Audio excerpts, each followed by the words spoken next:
Hi everyone, let's talk about Aew Dynasty, which this was a very good show. Let's talk about it. Maria Shafir faces Alex Winters in the 0 hour pre-show. This was the first match. Let's talk about it, guys. The bell rings and the two begin firing off right hands on one another, and Alex Winters levels Maria Shafir with a clothesline, then fires off the apron with a cannonball to level Maria Shafir onto the outside and dumps her back in the ring, and Maria Shafir launches an armbar on Alex Winters, but Alex Winters lands a boot on Maria Shafir midsection, and Maria Shafir whips Alex Winters into the corner of the ring and looks to land a boot on her, but Alex Winters moves out of the way, and Maria Shafir's foot is sent crashing into the corner, and Maria Shafir then pins Alex Winters, but Alex Winters kicks out, and Maria Shafir catches her with a choke slam onto the mat, and Alex Winters rolls up Maria Shafir, but Maria Shafir kicks out and rocks Alex Winters with a right hand. Then the two women in chain strikes with one another, but Maria Shafir fires off a few knees on Alex Winters' midsection and fires off a kick on Alex Winters' chest, and Maria Shafir then rolls up Alex Winters, but Alex Winters kicks out and pins Maria Shafir for the win. And that's how Alex Winters defeated Maria Shafir. Then we had Camille. Camille returned, guys. Yes, Camille is back in AEW. Camille, let's talk about it, guys. Camille faced Big Andy. This match was a swash match. Let's talk about it. This was the second match on the 0 hour. The bell rings and Camille fires off chomps and boots on Big Andy. Also again, Big and Andy in the corner, and she lynched a turtle rack on Big Indy and sends her crashing into the mat with a sit-out powerbomb for the win, and that's how Camille defeated Big Andy. Big Andy.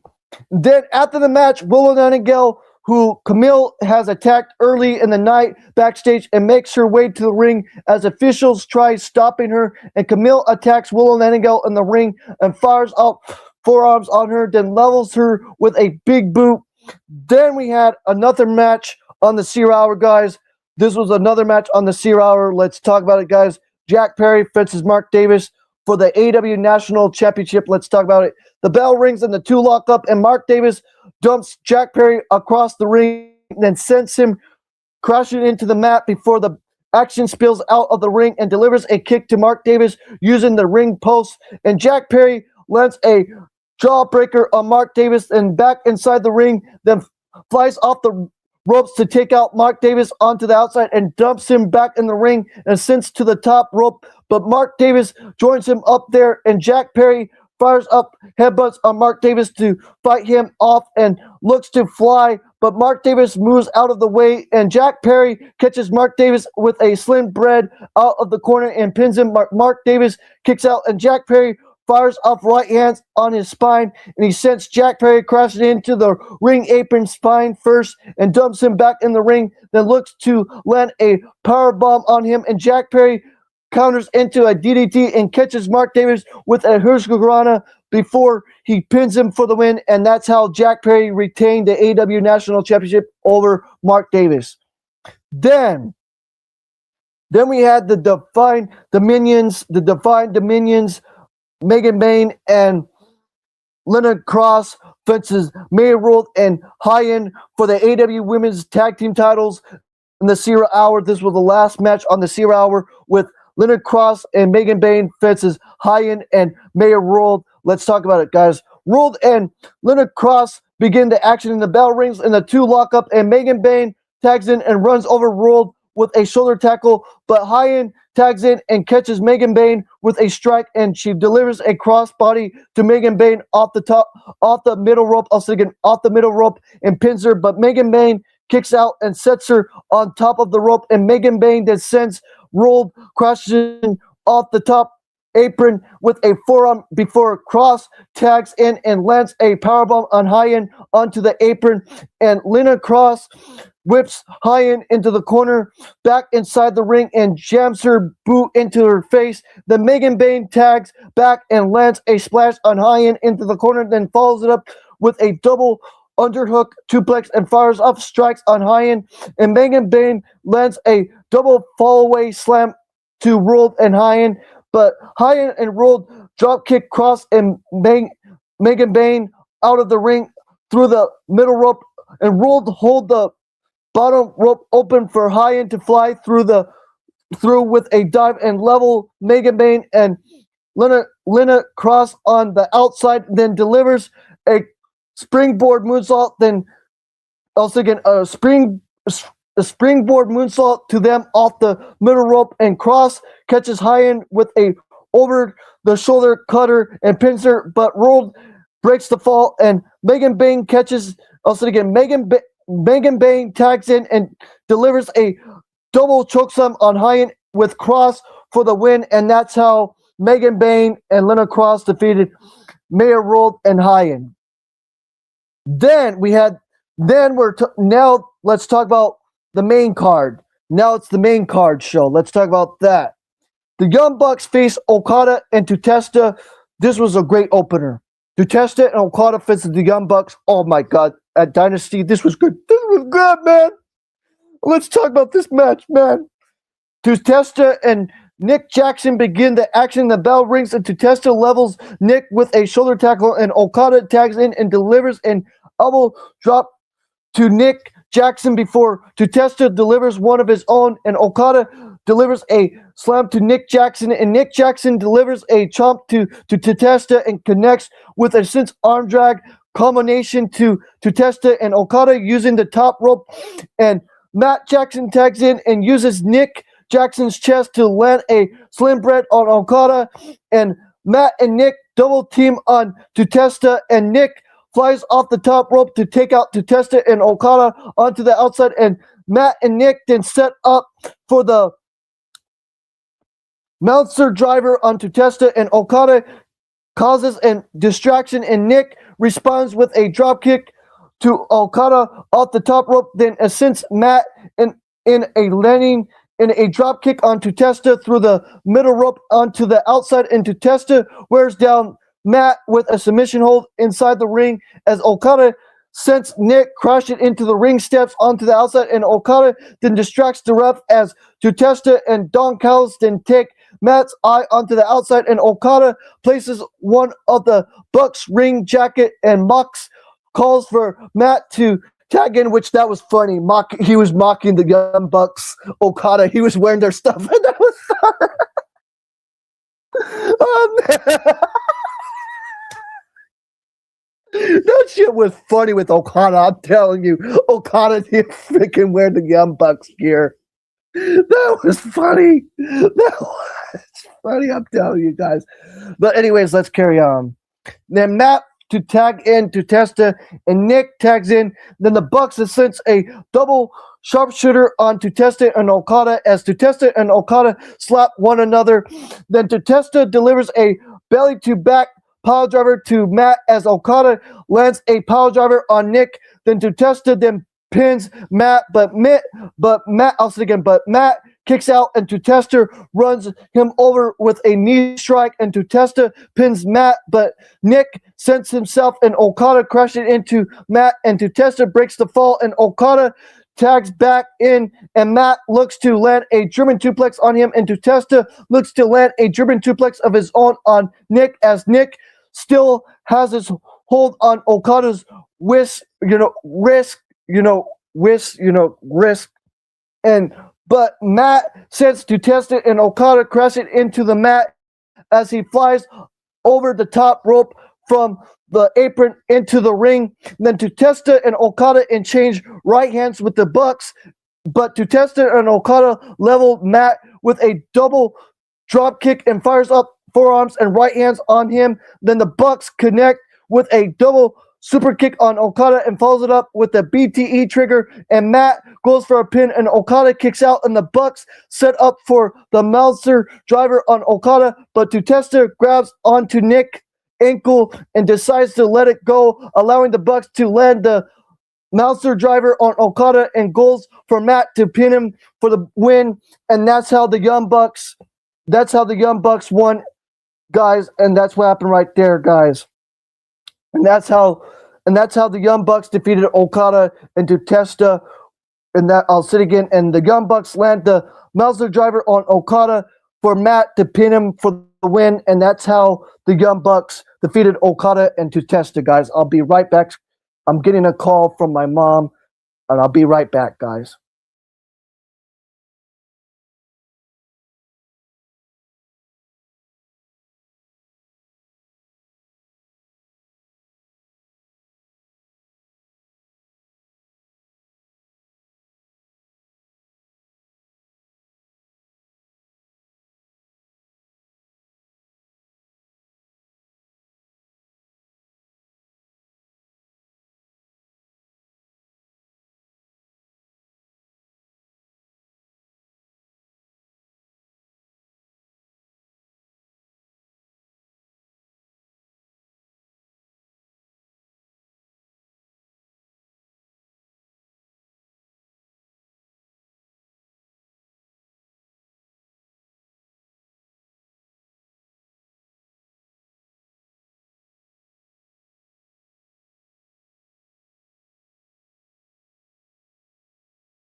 Okay, we're back, guys. Talked really quick with my mom about something that's personal stuff. But anyways, let's go back to talk about Dynasty. After the match, Tutesta flips off Okada in the ring and heads up to the entrance rep behind the Bucks. Then we had Chris Jericho fixes Ricochet. Oh my goodness, this match was good with Chris Jericho and Ricochet. Let's talk about it, guys. The bell rings and the two lock up and the action spills onto the apron, and Jericho and Ricochet exchange right hands with one another, and Ricochet gets Jericho up on one shoulder and sends him crashing into the ring apron with a fireman carry slam, then sends Jericho crashing into one of the barricades, then the ring steps shoulder first, and Ricochet dumps Jericho back in the ring, then lands a boot onto the side of his head and uses the mid rope to target Jericho's right arm, and Ricochet distracts the ref as Talia pulls on Jericho's right arm from the outside before Ricochet wears down Jericho with a right hand submission, and Jericho runs over Ricochet with a pair of shoulder tackles, and Jericho delivers a line salt to Ricochet, then connects with a hip toss on him and mocks Ricochet by wearing him down with a submission hold as he pretends that his own hair is Ricochet, and Ricochet sends Jericho crashing into the middle turnbuckle face first, but Jericho looks to sense the walls of Jericho on Ricochet, and Talia distracts the ref in order for Bishop Khan to break the submission hold, and Ricochet delivers a death Valley driver to Jericho, and Jericho then interrupts Ricochet with a cold breaker and pins him, but Ricochet kicks out, and Ricochet and Jericho exchange right hands with one another, but Jericho rains down more right hands on Ricochet as the Pier teeters on the ropes, and Jericho catches Ricochet with a Hurricanrana, but Ricochet rocks Jericho with a kick to his head and sends up to the ropes, and Jericho trips Ricochet and joins him on the rope, then bites Ricochet's nose, and Ricochet sends Jericho crashing into the mat with a right hand and sets up for a moonsault on Jericho, but Jericho catches Ricochet with a cold breaker midair and goes for a pin, and Ricochet kicks out, but Jericho ascends into the walls of Jericho on him, and then Bishop Khan distracts the ref to allow Talia to help Ricochet escape the hold, but Jericho sends Ricochet crashing into Talia onto the outside and with a drop kick under the middle rope, and Jericho delivers a crossbody to Talia, and Bishop Khan off the middle rope and delivers a Judas effect to Bishop Khan, and then Talia levels Jericho onto the outside and dumps him back inside the ring while the ref is distracted by Ricochet, and Ricochet then lands a shooting star press on Chris Jericho and pins him, but Chris Jericho kicks out, and Ricochet then delivers a line salt and a spirit gun for the win, and that's how Ricochet won with a spirit gun to Jericho, and that's how Ricochet defeated Chris Jericho.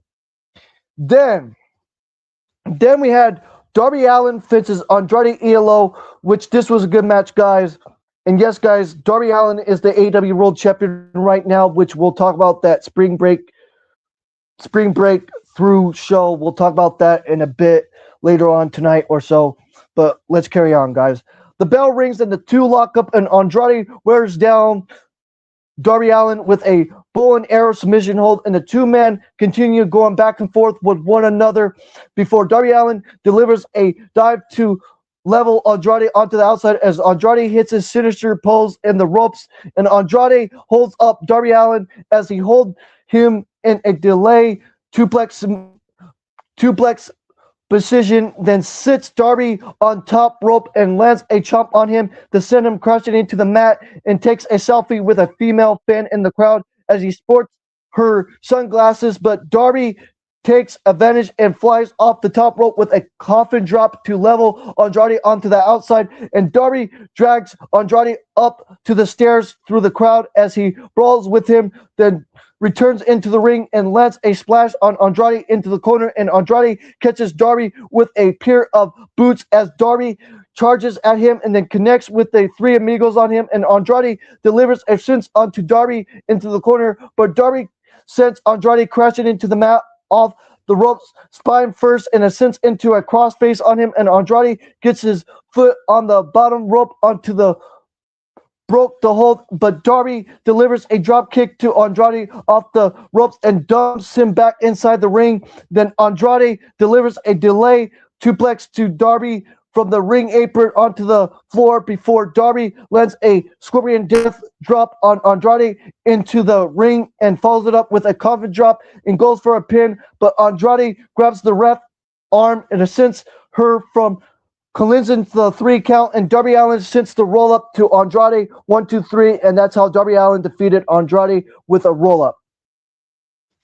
Then after the match, Andrade sends his hand to Darby Allin, and Darby Allin shakes his hand, and Darby raises his hand as show of respect towards Darby Allin.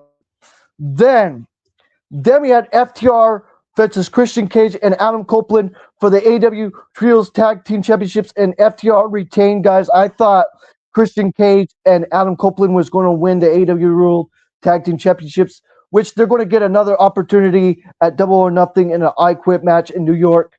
So yes, guys, we'll talk about that and stuff tonight, what happened on that promo to start the show with FTR. I watched a little bit of it, but I'll resume, and then I'll be back here to do my review probably at 1 or 2 o'clock in the morning or whatever. But anyways, let's carry on.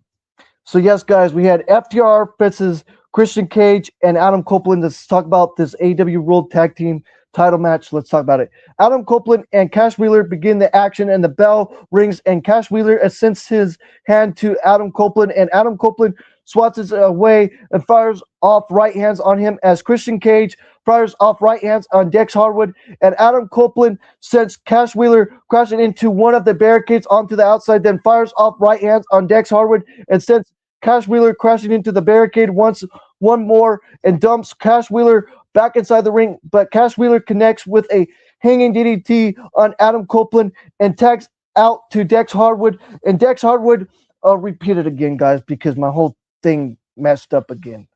But yes, going back and forth, boom, boom, boom, boom, bang, bang, bang, bang. Really good action in this tag match with FTR and Adam Copeland and Christian Cage, guys, and stuff. So yes, guys, I'll resume again where we were at. So Adam Copeland and Cash Wheeler begin the action, and the bell rings, and Cash Wheeler sends his hand to Adam Copeland, and Adam Copeland swats it away and fires up right hands on him as Christian Cage fires up right hands on Dex Harwood, and Adam Copeland sends Cash Wheeler crashing into one of the barricades onto the outside, then fires off right hands on Dex Harwood and sends Cash Wheeler crashing into the barricade one more and dumps Cash Wheeler back inside the ring, but Cash Wheeler connects with a hanging DDT on Adam Copeland and tags out to Dex Harwood, and Dex Harwood and Cash Wheeler assumes Adam Copeland into the bottom rope, but Christian Cage tags in and jams his boot into Dex Harwood and Cash Wheeler's spine and looks to land a reverse DDT on Cash Wheeler, but Dex Harwood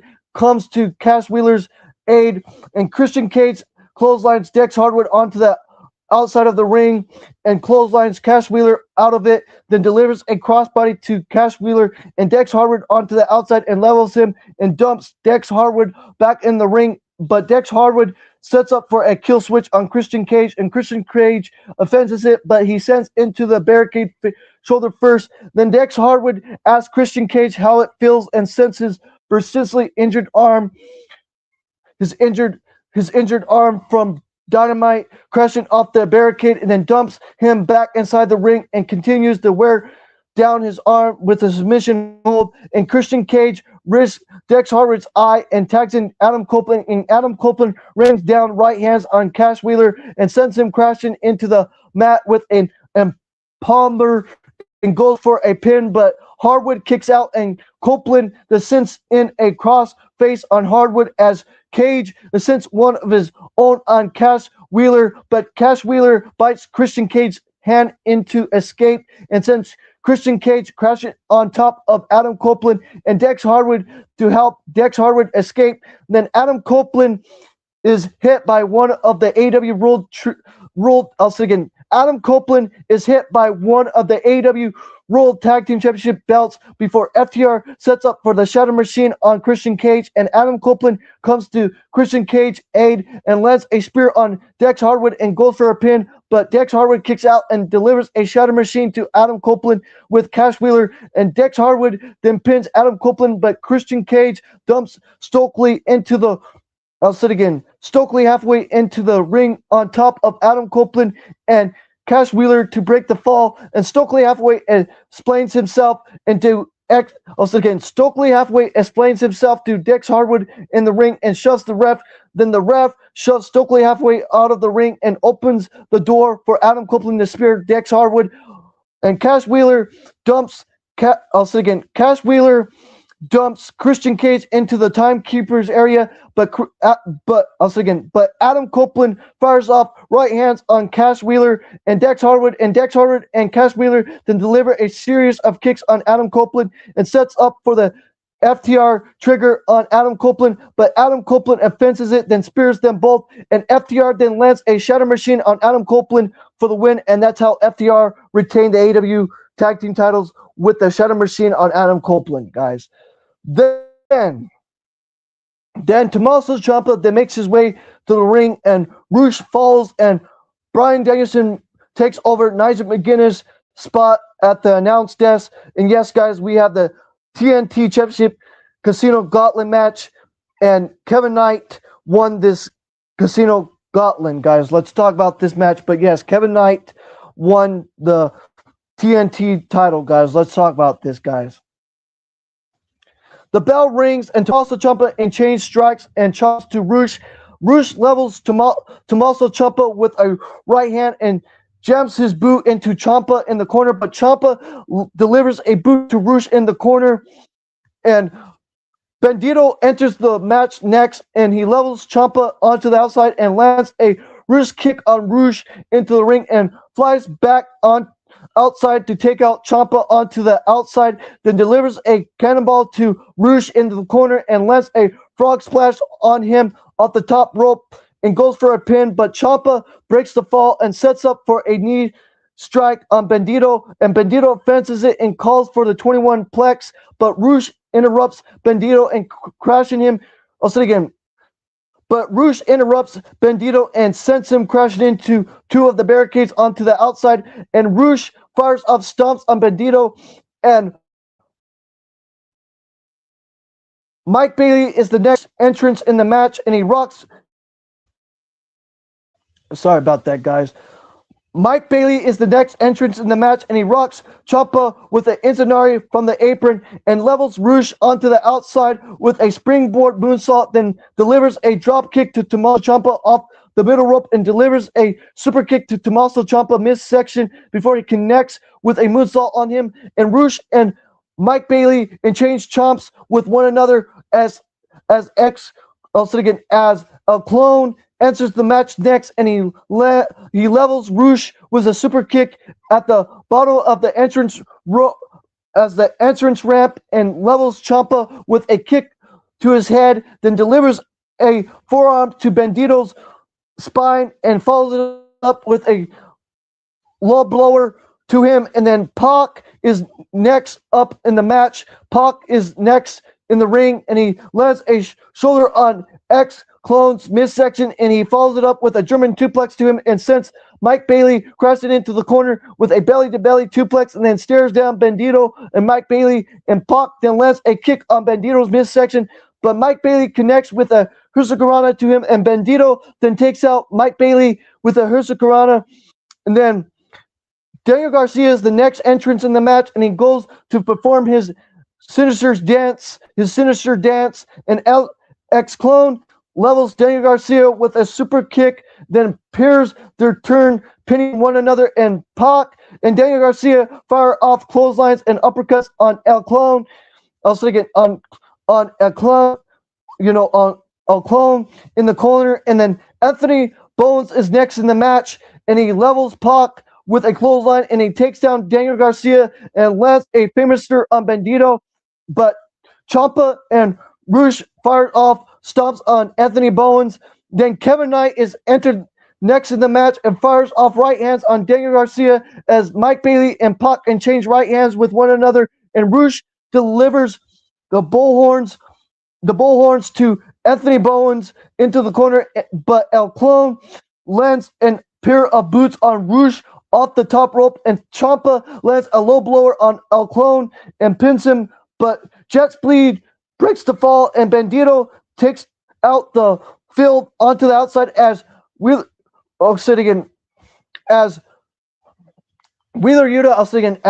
Wheeler Yuta enters the match next, and Kevin Knight and Tommaso Ciampa teeter on the rope, but Ciampa lands a superplex on Kevin Knight to take out the field once again onto the outside, and Pac then dumps Mike Bailey back in the ring and delivers a black arrow to Mike Bailey, and then goes for a pin, but Ciampa breaks the fall with a knee strike and then pins Mike Bailey, but Wheeler Yuta pulls Tommaso Ciampa out of the ring and breaks the fall, and Daniel Garcia ascends a submission on Mike Bailey, but Kevin Knight breaks the hold and pins Daniel Garcia for the win, and that's how Kevin Knight won the TNT title.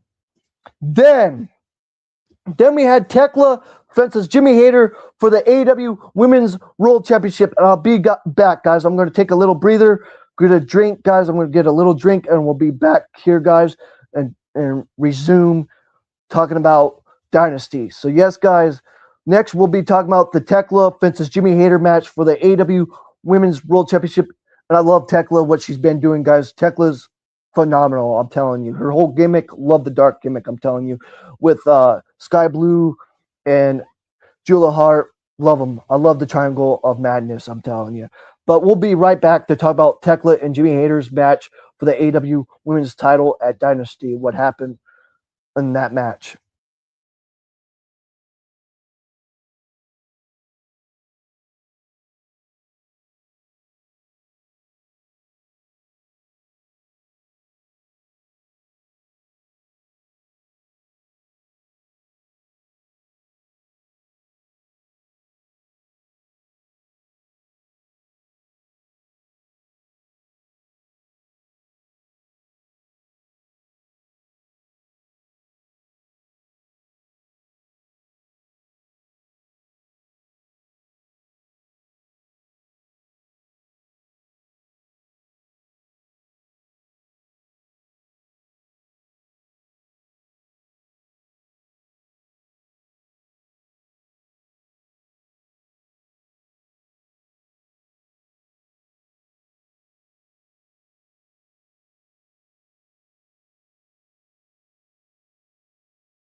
Okay, I'm back, guys. I just need a little bit of swig of, 7 Up. I'm drinking 7 Up cherry.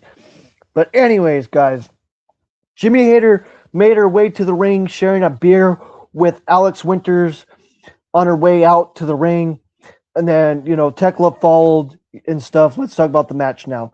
The bell rings and Jimmy Hayter runs over Tekla with a big boot. She rains down right hands on Tekla, but Tekla catches Jimmy Hayter with a spear, and sends her crashing into two of the barricades onto the outside, and she rains down right hands on Jimmy Hayter before the two women exchange right hands with one another onto the outside, and Tekla delivers a DDT on to Jimmy Hayter near to the top of the entrance ramp, then delivers a crossbody to Jimmy Hayter off the top rope and onto the outside, and Tekla dumps Jimmy Hayter back into the ring and pins her, but Jimmy Hayter kicks out and Tekla wears her down with a submission hold, and Tekla locks in an octopus on Jimmy Hayter.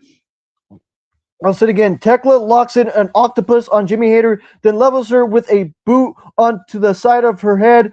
Then Jimmy Hayter connects with a drop kick onto Tekla off the middle rope, then delivers a liner bomb to her and goes for a pin. Then Tekla kicks out and rolls up Jimmy Hayter, but Jimmy Hayter managed to kick out just in time to deliver a tombstone to Tekla.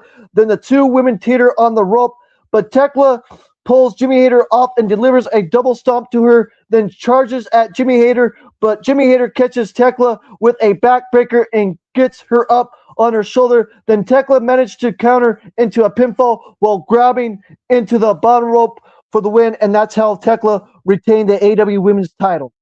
Then after the match, Alex Winters runs down to the ring and tries to explain what happened to the ref as Julie Hart and Sky Blue join Tekla at ringside. Then we had Jon Moxley fences Will Ospreay for the Continental Championship. Let's talk about this match. Will Ospreay and Jon Moxley for the Continental title. Let's talk about it, guys. The bell rings and Will Ospreay runs over Jon Moxley with a hiding blade right out of the gate and lands a second one on him, then sends Jon Moxley crashing out of the ring, then rains down right hands on him back in the ring, and Jon Moxley Jon Moxley straps Will Ospreay in a triangle, but Will Ospreay powers up to his feet and powerbombs Jon Moxley into the mat, and Will Ospreay runs over Jon Moxley with a knee, then sends him crashing into the ring steps onto the outside and plants his head onto them and looks to land a running boot on Jon Moxley, but Jon Moxley moves out of the way and lands a DDT on Will Ospreay onto the floor and levels Will Ospreay with a clothesline back in the ring, then jams his knee into the upper area of Will Ospreay's spine. Then Will Ospreay bites Jon Moxley's thumb before the two men exchange strikes with one another, and Will Ospreay levels Jon Moxley with a flipping kick. Then Will Ospreay delivers a forearm to Jon Moxley off the top rope, but Jon Moxley has since a bulldog choke on Will Ospreay, and Ospreay powers up to his feet.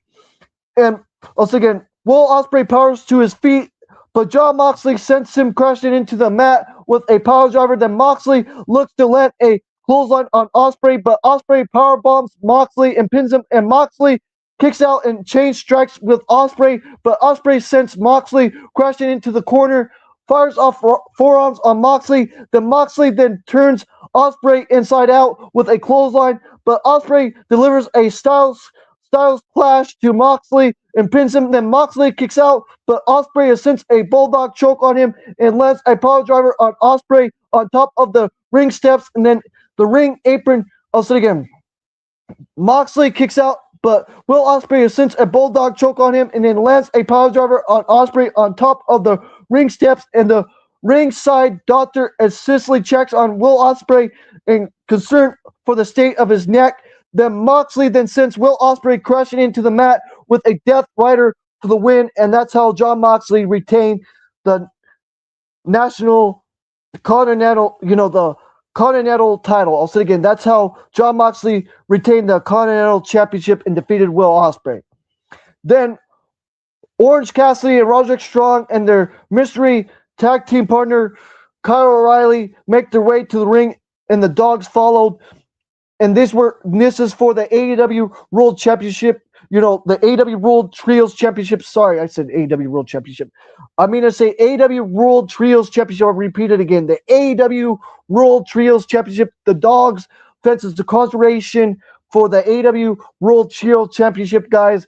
And yes, guys, the Dogs only hold the belt for a day.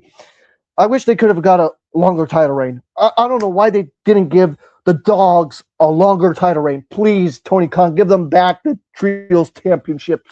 Please, I dare you to give David Finlay and Clark Connor and Gabe Kidd the freaking Trios Championships again. Man, I'm telling you, they deserve a longer title reign than just one night.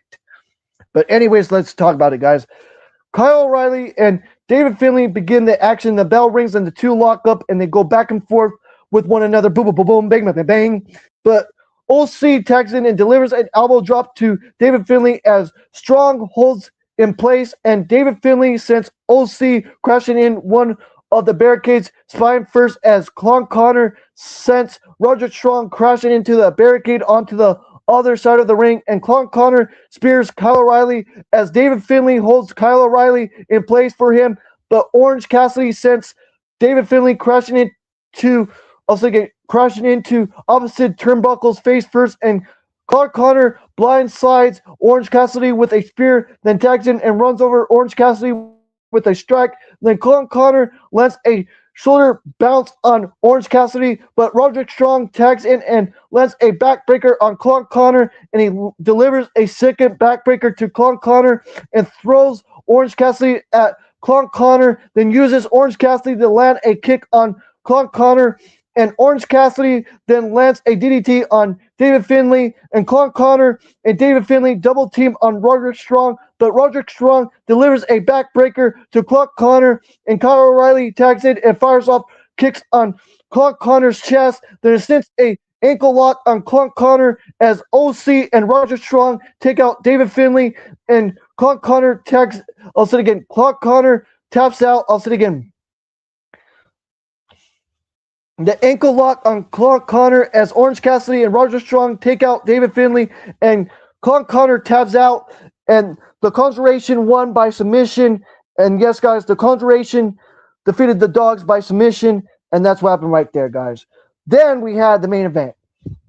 MJF fences Kenny Omega for the AEW World Championship. I thought Omega was going to win, but my boy MJF retained the AEW title, which, he lost it at Spring Break to Darby Allin. Darby Allin is your AEW World Champion, which I already said again, but we'll talk about that episode later on tonight and talk about that episode. But anyways, let's carry on again. So yes, guys, this was the main event for the AEW World Championship. Kenny Omega fences MJF. Let's talk about it. The bell rings and MJF retreats through the crowd and officially gets back in the ring, and Kenny Omega sends his hand to MJF, and MJF slaps it away, but Omega connects with a Hurricanrana on him, then sends him crashing out of the ring and runs the ropes as he looks to fly out of the ring. And MJF moves to another side of the ring before he can.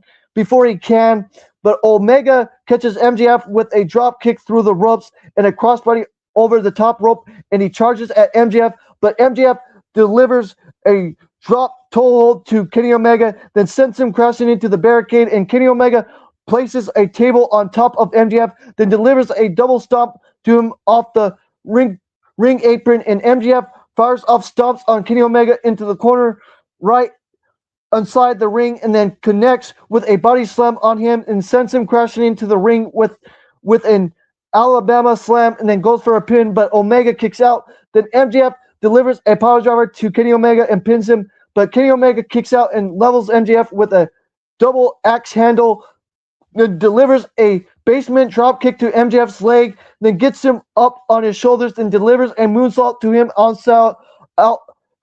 then delivers a moonsault to him out of the corner and goes for a pin, and MJF kicks out. Then Kenny Omega gets MJF in electric chair position and ascends to the middle rope, but MJF escapes, and Kenny Omega grabs and raises his eye and bites Kenny Omega, but Kenny Omega catches MJF with a sunset flip off the ropes and follows it up with a Snapdragon suplex, and MJF lands a suplex of his own on Kenny Omega, but Kenny Omega lands a Hurricanrana on MJF and gets him up in an electric chair position, and MJF escapes with a hurricanrana of his own and lands a Canadian destroyer on Kenny Omega. But Kenny Omega lands on his feet and catches MJF with a running knee, and Kenny Omega then goes for a pin, and MJF catches Omega with a cutter as Omega looks to fly onto the ring from the apron, then goes for a pin, but Omega kicks out, and MJF looks to fly off the rope, and Omega escapes and lands a boot on MJF's midsection, then follows it up with a powerbomb and a feed trigger and goes for a pin, but MJF kicks out, and Omega delivers a hurricanrana to him and sends him crashing out of the ring. Then Kenny Omega flies off the apron and follows MJF, then dumps him back in the ring and calls for another feed trigger, and MJF catches Omega with a knee to his midsection, then delivers a second one to him. Then Omega and MJF then level one another with cross bodies, but Omega sends MJF head bouncing off the top turnbuckle and power bombs him into the corner, then ascends to the top rope and lands a drop kick on MJF, then goes for a pin, but MJF kicks out. Then Omega gets MJF back in electric chair position and ascends to the middle rope, then connects with one winged angel, but couldn't quite make it over to MJF and quit time pin him due to his injury torso as Omega finally looks to pin MJF, and MJF rolls out of the ring before he can, and Omega dumps MJF back in the ring. Omega dumps MJF back inside and rocks him with a spinning back heel kick, and then connects with a feed trigger and a Snapdragon suplex, and then Omega delivers a second feed trigger to MJF and pins him, but MJF kicks out and delivers a crossroads to Kenny Omega, then follows it up with a double underhook pile driver to him and then pins him, but Omega kicks out and then fires off jumps and crosses and uppercuts and kicks on MJF, and then lands a knee strike and another feed trigger on the back of MJF's neck, and then sets up one. He lands a knee strike and another feed trigger on the back of MJF's neck, then sets up for one wing angel, and MJF escapes. But guys, Kenny Omega does the one winged angel, and MJF escapes. He sets up for the one winged angel, and MJF escapes, but Kenny Omega accidentally delivers a knee to the ref. Then MJF takes advantage and low blows Kenny Omega, then takes the diamond ring from the ref and MJF took the diamond ring from the ref's pocket, then looks to hit Kenny Omega with it. Then Kenny Omega sees MJF coming and lands a feed trigger on him, then follows it up with one winged angel and goes for a pin. Well, the one ref is still down, and a second one runs out to the ring to the count the fall, and MJF managed to kick out before he can assist to the count, and sends Kenny Omega crashing through the table onto the outside with a pile driver off the ring apron, and then follows it up with a He Seeker to Kenny Omega, and that's how MJF won with a He Seeker. And that's what happened, guys, and that's what happened on the show. I gave this show an 8.5 out of 10. I gave Dynasty an 8.5 out of 10, guys. I gave this show an 8.5 out of 10, and that's my opinion. I gave this Dynasty, again, an 8.5 out of 10. And that's all I have to say, guys. Don't forget to like the video, subscribe to the channel, hit those notification bells as always, guys. And this is CJD 2006, and I'll say it again. This is CJD 2006. Don't forget to like the video, subscribe to the channel, hit those notification bells as always, guys. And peace out and take care. And this is CJD 2006, and we're out.